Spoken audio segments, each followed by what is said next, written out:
Makabalik sa sarili, kaagad kong tinungo ang table para tingnan ang mga laman ng paper bags. Una kong nabuksan ay mga underwear. Iba't ibang klaseng underwear.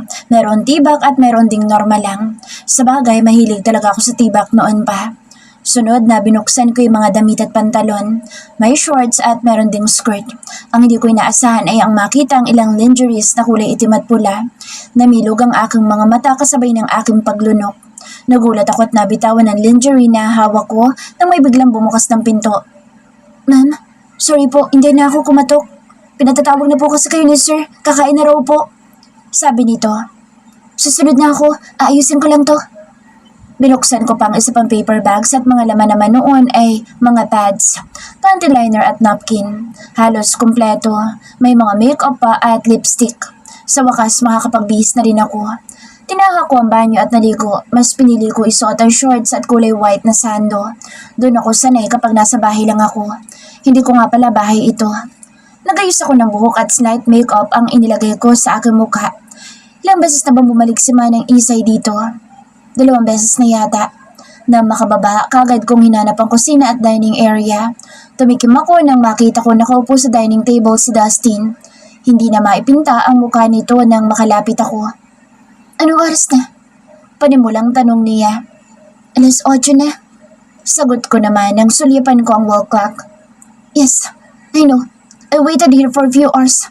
Ang tagal mong gumalaw. Magbibihis ka na nga lang, aabutan ka pa ng 1 oras. Reklamo niya. Naligo pa kasi ako at isa pa'y nag-shave pa ako.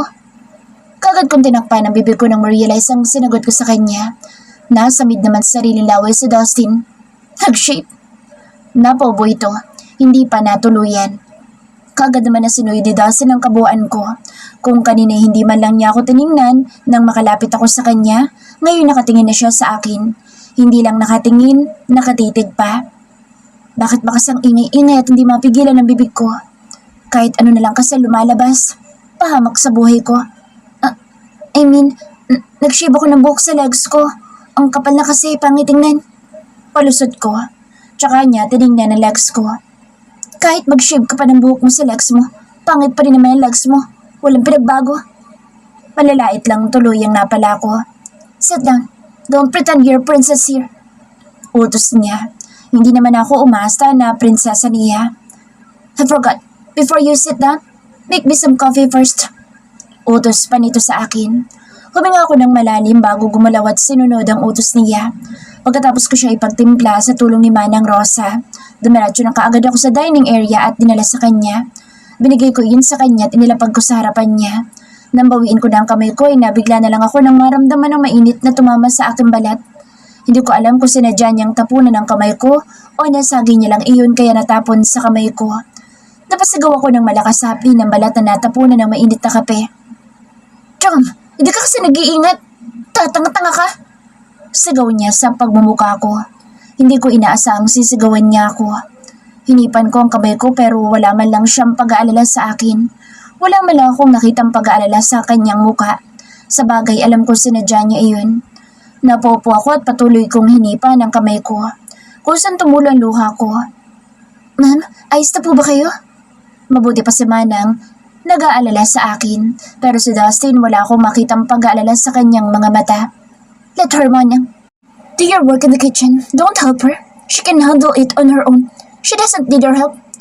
Saway ni Dustin kay Manang Isay. Nang sabihin niya iyon ay sinamaan ko siya ng tingin. Umalis sa aking harapan si Manang at saka bumalik sa gawain ito.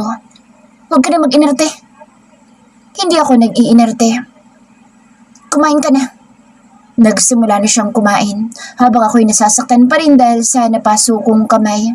Tiniis ko na lang ang sakit at binaliwala na lang. Kumain na lamang ako pagkatapos ay hindi ko na siya pinansin. Dumiretso ako sa sala. Natigilan ako na maagaw ang pansin ko nang nagsasalita sa TV. Kung hindi ako nagkakamali, mga tauhan sa club na pinagdalhan sa akin ng mga kumidnap sa akin ang nakikita ko sa TV. Nakaposas habang ini-interview sa presinto. Kahit papaano natuwa ako dahil sa wakas nahuli din ang mga illegal na gawain ng mga ito. Pero sino nagsumbong? Sino ang matapang na nagsumbong sa mga pulis? Habang bakit ako'y naglaro sa isipan ko at may mga katanungan sa isip ko kung sino ang nagsumbong sa mga pulis. Nagkulong ako ng kwarto. Dumating si Manang Isay kinagabihan. Dinala niya ako ng pagkain kaya nagawa ko humiram ulit ng cellphone sa kanya. Pinalabas ko muna si Manang Isay. Yaya Rosa, pasensya na hindi ako naka-advance ng pera. Kaagad na sabi ko dito. Nagmamadali ako dahil baka biglang dumating si Dustin. Ayos lang ma'am. Meron pa naman ditong budget hanggang bukas. Pero sa susunod na araw po ay wala na talaga. Ubus nang iniwan niyo sa akin na budget dito sa bahay. Paano po ba to? Ano nang gagawin ko? Gagawa po ulit ako ng paraan bukas. Baka makakapag-cash advance na ho ako. Pwede ko po bang makausap si Danny? Pupuntahan ko lang sa sala. Umiyak siya kanina. Buti na lang pumunta dito yung kapitbahay nating kalaro niya. Ngayon kalmado na siya at naglalaro na ng kanyang Barbie sa sala. Natigilan at napapikit ako sa sinumbong ni Yaya Rosa sa akin. Ilang minuto bago ko narinig ang boss ni Danny. Mommy! Damandama ko ang tuwa sa boss niya. Baby ko. Tumulo ang luha ko at nabasag ang boses ko. Marinig ko lang ang boses niya na nagpapagaan sa nararamdaman ko. Mommy, kailan po kayo uuwi? Umuwi na po kayo, please. Miss na miss ko na po kayo. Napahilamos ako nang marinig ang sinabi ng anak ko. Umiiyak ito habang sinasabi iyon sa akin. Sorry, baby. Hindi pa makakauwi si mommy. May kailangan pa kasing gawin sa mommy. Promise ko sa'yo, uuwi din sa mommy, baby ko. Pinunasan ko ang luhang bumagsak mula sa aking mga mata. Baby? Nalalaka mga mata na nilingon ko ang kinaroroonan ng pintuan. Tumambad sa aking harapan si Dustin. Kaagad kong pinatay ang cellphone at tinago sa likuran ng cellphone. Sinong kausap mo? Huwag mo na subukan na itago sa akin ang phone na hawak mo, Irish. Umigting ang kanyang panga. Nagmadali ito lumapit sa akin at saka hinablot ang cellphone mula sa likuran ko. Uwi na ako. Iba ang sagot ko. Buti na lang at napunasan ko na ang luha ko sa aking mga pisngi. Hindi ka makakauwi at makakalabas sa bahay na ito, Irish. Who are you to lock me up here, Dustin? I need money, so if you're not going to lend me the money, you better send me home. Nakipagtalasan ako ng tingin sa kanya. Why? Who's waiting for you and you're too excited to go home, huh? Irish? Your husband? Well, you can fucking leave this house. Wala kang pakialam kung may asawa ko naghihintay sa bahay. Hindi naman kita... Hindi ko na ituloy ang sasabihin nang bigla niyang tinakpan ng daliri ang aking bibig. Ayokong marinig na kahit na ano dyan sa bibig mo, Irish. Hanggat nandito ka sa pamamahay ko, akin ka. Akin ka lang. Naintindihan mo? Nanlaki ang mga mata ko nang bigla niyang kabigin ang aking bawang kasabay ng pagkuyungos ng halik sa aking labi. Remember this, Irish. As long as you're in my house, you're mine. I own you. I can do whatever I want because I own you. Now, if you have a husband waiting for you, I don't fucking care. Magdusa siyang kakahintay sa'yo pero walang Irish na darating sa bahay niyo. Mariin na sabi niya sa aking pagmumuka. Napapikit-pikit ang mga mata ko. Is that what you want? Money? Naimulat ko ang aking mga mata kasabay ng panlalaki nito nang makita kong itaas niya ang iilang peraso na pera na papel sa aking harapan. If this makes you happy, I will give it to you. Inihagas niya yun sa aking harapan. Ilang pera na papel ang nagkalat sa sahig. But you won't leave my house, Irish. I'm not done with you. I will make you feel the pain of shame that is suffered when you did not attend our wedding. Muli niyang hinapit ang bewang ko at pinasadahan ng kanyang daliri ang aking dibdib. Save the day na pwede na kitang angkinin dahil hindi kita palalakarin. Napatanga ako nang bitawan niyang aking bewang kasabay ng pagtalikod sa akin. Maging sama ng Rosa ay natulala. Napanood niya at narinig ang mga sinabi ni Dustin. Natigilan si Dustin sa harapan ni Manang Rosa habang ako'y tulala pa rin sa sinabi niya. Never let that woman borrow your phone again. If you do that again, you're fired. Nanatiling naniga sa kinatatayuan si Manang Rosa at tsaka lang bumuka ang bibig ko. Paano kung sabihin ko sa yung ano ko naghihintay sa akin? Sigaw ko. Natigilan siya ng ilang segundo bago siya lumingon sa akin. Anak? Natigilan ako ng ilang minuto dahil naging interesado siya sa magiging sagot ko. Inaanak ko. Hinihintay na ako ng inaanak ko. Iniwanan kasi ako ng kaibigan ko na isang napakagandang bata. Inaano ko naman kaya tinanggap ko na lang at ako na nagpalaki sa kanya. Nakangiwing sagot ko. Hindi ako nakakasigurado kung nagdududa siya o maniniwala siya sa kasinungalingan ko. Hindi siya umimik, nanatiling nakatitig sa akin. Kinakabisado ang bawat galaw ko. Mahalata niya nagsisinungaling ako kapag hindi ko kinalma ang sarili ko dito sa kinatatayuan ko. Kagad ako napalingon sa aking likuran nang bigla magsalita si Manang Isay. Excuse me po, ma'am, sir. Dinaanan kami ni Manang Isay. Napaatras naman ako nang sinubukan ni Dustin na humakbang palapit sa akin. Aren't you lying to me, Irish? Or maybe, you need money to give something to your husband. I'll know soon if you're really lying to me. Anong ibig mo sabihin? Doon ako kinabahan. Malalaman ko nagsasabi ka nga ng totoo sa akin kung magpapaimbestiga ko sa'yo. What? You don't have to do that? Nataranta ako. Why not? I can do whatever I want, Irish. Napakamot ako sa sarili kong ulo. Paano kung totohanin niya magpaimbestiga sa akin? Malalaman niya ang totoo. Malalaman niyang may anak kaming dalawa. Why are you afraid, Irish? Are you hiding something from me that you should be afraid of? Dustin asked again. Wala ah. Bago pa muli makapagsalita si Dustin ay narinig ko na ang ringtone ng kanyang phone. May tumatawag sa kanya. Dinukot niya iyon mula sa bulsa at saka umalis sa aking harapan. Yes, sagot niya sa tumatawag sa kanya sabay tingin sa kinaroroonan ko. Lumayo-layo siya ng konti sa akin. Okay, I'll be there in just 20 minutes. Narinig ko pa rin ang sagot ni Dustin. Saan kaya siya pupunta? Ilang minuto ay bumalik siya sa kinaroroonan ko. Irish, give me your address. Tanong niya. Nalukot ang dila ko. Hindi ko inaasang itatanong niya ang address ko. Para ano? Bakit? Anong gagawin mo? Wala ka nang pakialam kung anong gagawin ko. Give it to me right now. Motoridad na sabi niya sa akin. Nagagilap ako ng fake na address. Hindi ko ibibigay sa kanya ang totoo kong tinitirahan. Baka malaman niyang may anak kami. Sa Bicol ako nakatira. Pagsisinungaling ko. Nasa Laguna kami, totoong nakatira at hindi ko pwedeng sabihin iyon sa kanya. Tinitigan niya ako. Are you really telling me the truth? Oo naman. Okay, when I find out you're lying, I'll punish you. Mas lalo pa niya akong tinitigan. Bakit pakiramdam ko natatakot ka? Ibig sabihin nagsisinungaling ka? Hindi ah. Confident na sagot ko. Okay, malalaman ko rin yan. But I have to go. Paalam niya. Tinalukuran niya na ako kaya nakahinga na naman ako ng maluwag pero mas lalo akong kinabahan dahil nagsinungaling ako sa kanya. Nagsinungaling ako kung saan ako nakatira. Third person's POV. Pumasok si Dustin sa loob ng pagmamay-ari niyang bar pagkatapos niyang tawagan ng kanyang private investigator. Pinapaimbestigahan niya sa Irish kung may asawa ba talaga ito. Sinabi niya na rin dito ang ibinigay na address ng dalaga kaya maghihintay na lang siya ng ilang araw bago malaman ang totoo kung nagsisinungaling ba talaga o nagsasabi ng totoo si Irish sa kanya. Pagpasok sa bar, inaghihintay na sa kanya si Marco, Harold at Aaron. Si Marco ay wala pa rin itong nobya. Si Harold naman ay sikreto ang relasyon. Walang nakakaalam sa kanilang barkada kung ano nangyayari sa love life nito.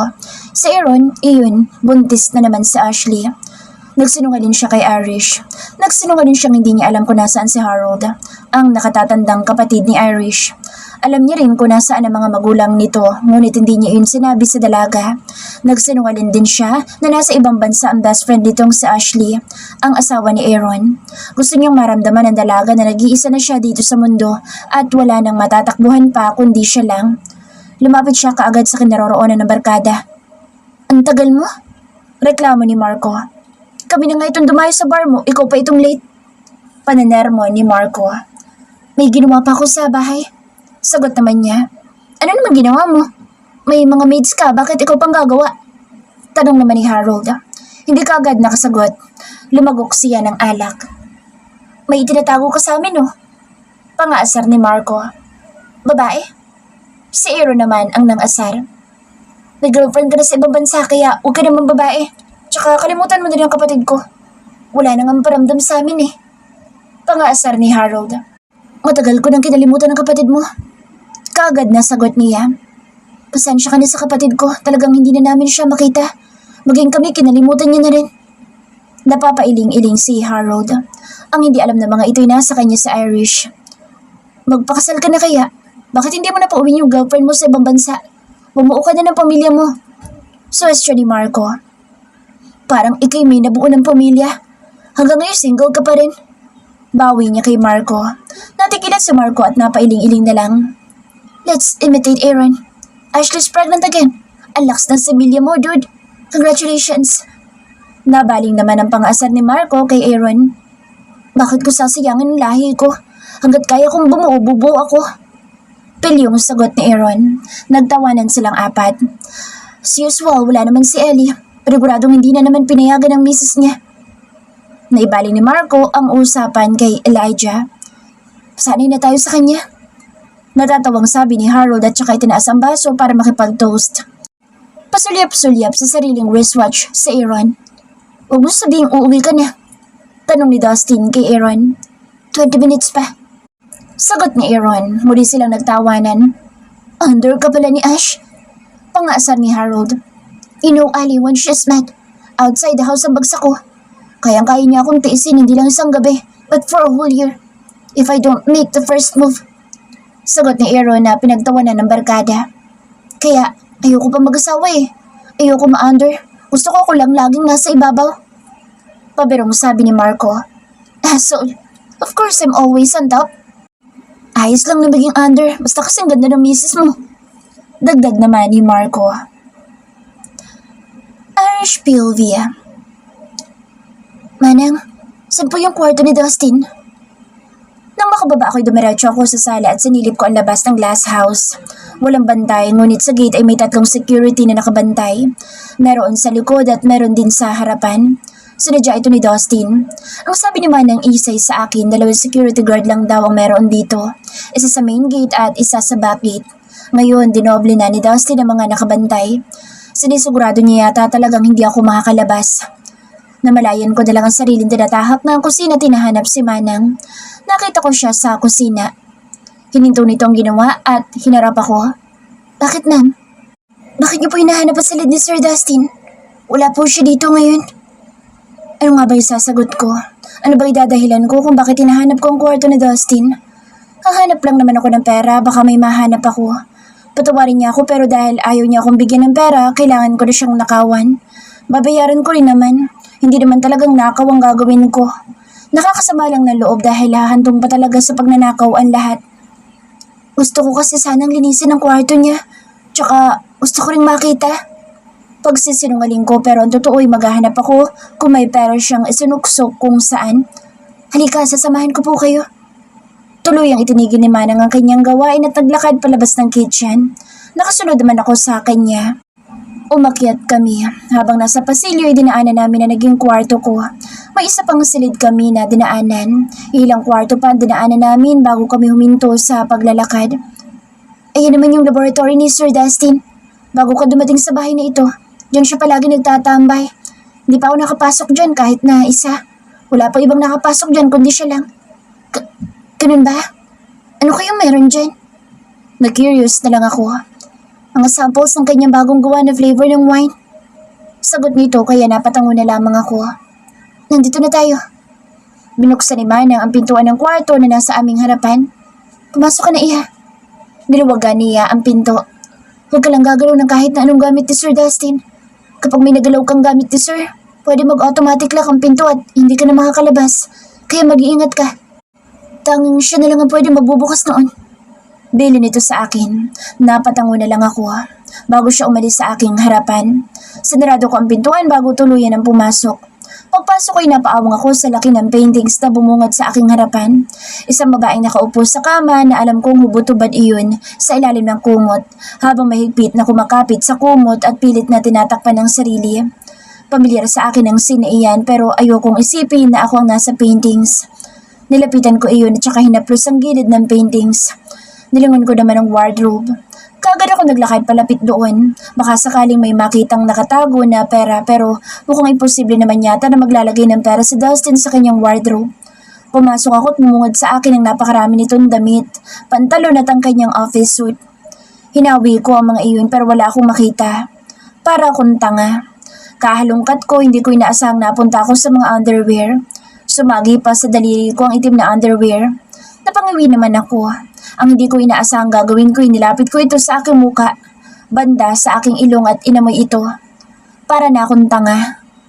Ang bango ha? In fairness naman to sa Dustin. Tinapon ko rin kaagad pabalik sa drawer. Nababaliw na ako. Bakit ko ba kasi inamoy? Bumalik ako sa kama. Kahit sa ilalim, tinignan ko kung may secret room na itinatago sa Dustin. Sa mga wall, tinignan ko rin ito ngunit wala akong makita. Napagod lang ako. Nagpahinga lang ako sandali sa kama at saka muling tumayo at tinahak na rin ang pintuan para lumabas sa kwarto niya. Gabi na kaya baka mamaya nandito na si Dustin. Nang pihitin ko ang pinto ay hindi ko ito mabuksan. Mukhang naglock yata ng kusa. Teka, isa pang ang pihit. Ayaw talaga. Ano na? Nagpaikot-ikot na ako sa loob ng kwarto. Nag-iisip kung ano ang gagawin. Naalarma ako nang marinig kong may bumubukas ng pinto. Kagad kong naisipan na magtago sa ilalim ng kama. Para na akong tanga. Basta na akong gumapang at pumasok sa ilalim ng kama ni Dustin. Tama-tama, nakatago na ako bago pa man ito nakapasok. Palikuli ko ang mga lakad nito palapit sa kanyang kama. Lasing pa yata. Irish. Nanlaki ang mga mata ko.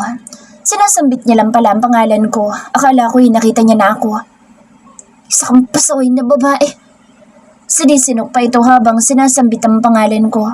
Hinubad nito ang sapatos nang makaupo sa kama. Hindi ka mawala sa isip ko. Kahit na anong gawin ko. Napangiti na lamang ako. Sinasabi ko na nga ba, mahal mo pa rin ako hanggang ngayon. Hindi na kita mahal. Sinagot naman niya ang nasa isip ko. Nakakabasa ba ng isip ang gorilya na to? Muli itong tumayo. Ang hindi ko inaasahan ay ang magubad ito ng pangitaas. Napawang ang labi ko nang masilayan ang kanyang six-pack abs. May panlaban naman pala ang kumag. Mas lalong nalaki ang mga mata ko nang makitang naguhubad na ito ng pang-ibaba na sa plot. Bigla akong napasigaw. Muli kong tinignan si Dustin at narinig niya sigaw ko. Nagpalingon-lingon ito. May tao ba dito? Sigaw niya. Tinakpan ko ang aking bibig. Bakit kasi bigla akong sumigaw? Nalaman niya tuloy na may tao sa kwarto niya. Irish, I know you're here. Come out. Napangiwi ako nang isigaw niya na iyon. Hindi ako kumilos. Bahala siya maghanap. Kapag pupunta siya sa wardrobe, tatakbo kagad akong palabas ng pintuan. Hindi nga ako nagkakamali dahil tinahak nito ang wardrobe kaya binilisan ko ang paglabas sa kama. At dali-dalin tinakbo ang pintuan ngunit nang pihitin ko ito hindi ko pa rin mabuksan. Uy, ano ba? Mag-open ka na! Pinihit ko ng pinihit. Bahala nang masira ko ito. Do you think you can open that? Unti-unti kong iniikot ang aking katawan paharap sa nagsasalita sa aking likuran. Patay na. Nakita niya na ako. What are you doing here in my room? Humakbang itong palapit sa akin. Umakyat naman ang kaba sa dibdib ko sa mga oras na iyon. Ano? Kasi sinubukan ko linisin ang kwarto mo. Is that what you really did, Irish? Napalunok ako nang tuluyan siyang nakalapit sa akin.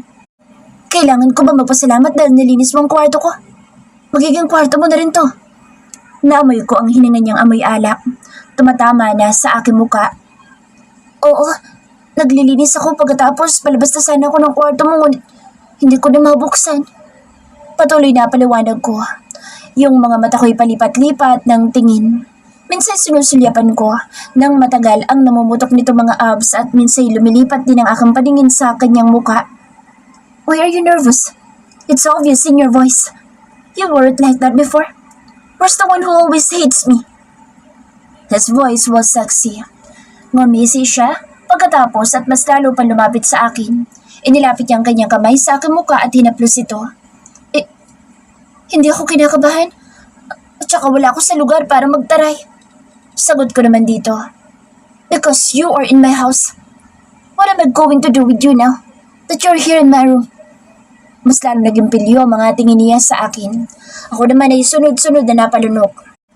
Napaatras ako at sa aking pag-atras, na-corner niya ako nang tuluyan sa may pintuan. Tinaas nito ang mga kamay sa gilid ko para mas lalo akong makulong sa bisig niya. Gusto mo ng massage? Magaling ako magmasahe. Pag-iiba ko sa usapan, tinakpan niya ang aking bibig gamit ang kanyang daliri. I don't want a massage. All I want is you. Tumabingi ang kanyang mukha. Napapikit ako nang maramdaman lumapat na ang kanyang labi sa aking mga labi. Nalasahan ko kaagad ang alak na ininom niya. Nang matauhan ay itinulak ko siya sa kanyang dibdib para tumutol. Tila wala man lang pakialam si Dustin at ipinagpatuloy pa rin ang paghalik sa akin. Sa halip na pakawalan ako, mas lalo pa niya inilapit at pinisil pang aking bewang. You are mine now. Sambit niya na bitawan ang mga labi ko. Kaagad niya itinaas ang aking mga kamay. Nasa ibabaw ng aking ulo na ang mga ito at mahigpit niyang hinahawakan, samantalang muli niya namang kiniyumos ng halik ang aking labi. Naghalo ang kaba at pagtutol na nararamdaman ko. Napaka-gentle ng galaw niya ngayon. Kahit ang mga halik niya sa akin ay damandama kong nag-iingat siya. Hindi katulad ng hindi siya lasing at nasa katinuan. Hindi maingat ang mga halik niya sa akin at palaging sapilitan ang mga paghalik niya. Ngayon, damang-dama kong muli ang Dustin na nakilala ko noon. Sandali! Napasigaw ako. Para akong virgin na takot na takot nang hawakan at tapusin niyang aking mga hita. Nalalamig yata ako. Kinakabahan ako. Bakit ba? Hindi ko naman to first time. Bakit pakiramdam ko first time ko palang na gawin sa akin ang bagay na ito? Sa loob ng 4 na taon, wala nang kasunod ang sex life ko. Isang beses lang ako nagkaroon noon, kundi yung nangyari lang sa amin ni Dustin. May nangyari na sa amin ni Dustin noon pero iba yung noon dahil pareho kami lasing. Ngayon, siya lang yung lasing, habang ako alam na alam ko ang ginagawa niya at nasa katinuan ako. Pero bakit parang namimiss ko? Ano ba to? Burahin mo sa isip mo yan, Irish. Pero ba't napakayami na lalaking to ngayon? Bibigay ka na lang agad? Kinausap ko ang aking sarili na parang tanga. Habang naglalaro sa isip ko ang lahat ay seryoso naman na nakatitig sa aking muka ang lalaking ito. Lasing ba talaga to? Napakaamo ng mukha niya na para bang hindi makabasag hymen. Nabigla na lamang ako nang kabigin niyang aking bawang. Inilapit ang katawan ko sa kanyang katawan. Dumampi ang dibdib ko sa matipuno niyang dibdib. Nakagat kong aking labi at napapikit. Sunod-sunod ako napalunok. Dahan-dahan ko ring iminulat ang aking mga mata at nagtama ang aming mga paningin. Nag-aalab ang kanyang mga tingin sa akin. Hirsch! Sambit niya sa pangalan ko. Napaawang ang labi ko. Nakatitig na siya roon. Ilang saglit lang ay naramdaman kong nakalapat na ang kanyang labi sa aking labi. Nanlaki ang aking mga mata. Hindi ko na nabawi pa na itikom ang aking bibig nang paglaruanan niya ang loob noon. Habang hinahalikan niya ako, ay naglakbay naman sa kahit na saang parte ng aking katawan ng kamay niya. Nadadarang ako. Nagiinit ang aking buong pakiramdam. Nadadala sa kanyang mga haplos at mapupusok niyang mga halik. You still haven't changed, Irish. You're exactly the same as the first time I saw you. Even your scent. It still drives me insane. You're still the woman I couldn't stop wanting. Bulong niya ng pakawala ng aking labi. Binulong niya iyon na magkalapit ang aming mga labi. Natulala ako, hindi nakapagsalita. Hindi ko nga alam ang gagawin ko. Bakit nga ba ako nagpapaubaya? Tsaka may kakaibang kilig ako naramdaman sa mga katagang sinabi niya. Ano, Irish? Itulak mo lalaking yan. Hayaan mo na lang siya na angkinin ka. Nagtatalong aking puso't isipan. Kaya ko nga bang itulak si Dustin? Kaya ko nga bang pigilan ang gusto niyang gawin sa akin? Bakit nga ba ako nagpapaubaya sa kanya? Hindi ko siya gusto. Mas lalong hindi ko siya mahal. Napailing ako. Habang nagtatalo ang isip ko ay nakatitig naman sa akin sa Dustin. Titig na tila ba may kung anong may bumubuo sa isip niya. Nangulihin ko ang kanyang mga tingin, nakatitig pa rin siya sa akin, lalong-lalo na sa akin labi. Irish, forgive me for what I'm about to do, but you can stop me from doing what I want. Muli niyang inangkin ang aking labi. Mabilis ang kanyang pagkilos na tila ba susugatan niya na ito. Damandama ko ang pigil niya kasabay ng pagkagat dito sa akin labi. Nabigla na lamang ako nang marinig kong pinulit niya ang laylayan ng suot kong maikling bestida. Dustin! Medyo napasigaw ako pero wala siyang pakialam. Mas lalong nanlaki ang mga mata ko nang tuluyan niyang napunit ang bestida ko. Lumantad sa kanyang harapan ang aking katawan. May suot pa naman akong underwear at top kaya hindi pa niya tuluyang nasilayan ang aking kahubdan. Bigla akong tinakpan ng aking mga palad ang pagitan ng aking mga hita. Kitang-kita ko sa kanyang mga mata ang pagnanasa habang tinititigan ako. Sa isang iglap lang ay kaagad itong sinugaban ng aking dibdiba. Hindi ko inaasahang pati bra ko ay pupunitin niya dala ng kanyang panggigigila. Lumantad sa kanyang aking malulusob na dibdiba. Mas lalong nagnasa ang mga mata nito nang titigan niya ito. "You're perfect, Irish." Binitawan niyang kataga bago tuluyang inangkin iyon. Napapikit ako sa iya. Hindi dapat ako pumapayag. Hindi dapat ako umuungol. Bakit nagugustuhan ko ang mga halik ni Dustin? Mahal ko na ba siya?